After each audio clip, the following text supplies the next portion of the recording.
How to delete a channel on Zoom app. Hello guys, in today's video I'm gonna show you how to delete a channel in Zoom app fast and easy in less than 1 minute. So first thing, go to Zoom.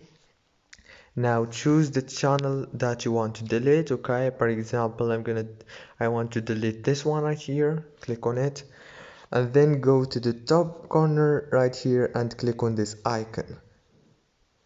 Now, after you click it on the icon, go down until you find the more options here.